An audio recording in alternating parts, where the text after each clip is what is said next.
But back then, people had all kinds of questions about what kind of President Barack would be. Things like, does he really understand us? Will he protect us? And then, of course, there are those who questioned and continue to question for the past 8 years whether my husband was even born in this country.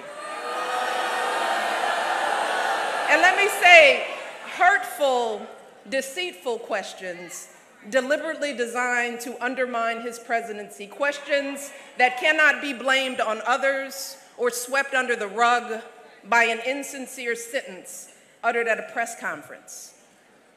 Let me take a moment. But during his time in office, I think Barack has answered these questions with the example he set and the dignity he's shown by going high when they go low.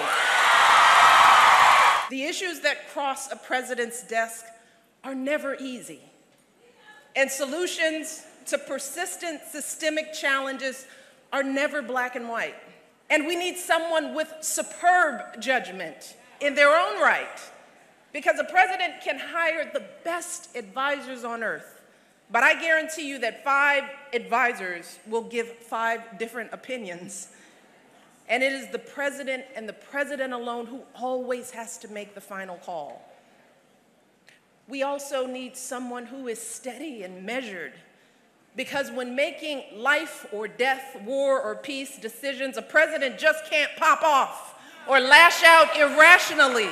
If a candidate thinks that not paying taxes makes you smart, or that it's good business when people lose their homes, if a candidate regularly and flippantly makes cruel and insulting comments about women, about how we look, how we act, well, sadly, that's who that candidate really is. That is the kind of president they will be.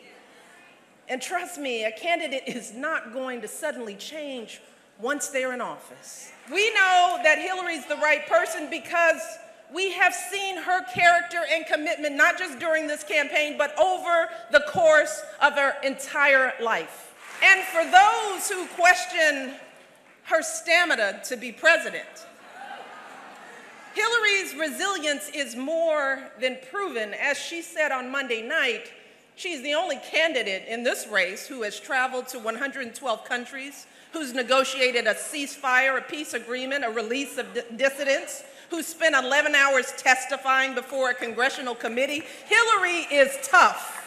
No one in our lifetime has ever had as much experience and exposure to the presidency. Not Barack, not Bill, nobody. And yes, she happens to be a woman.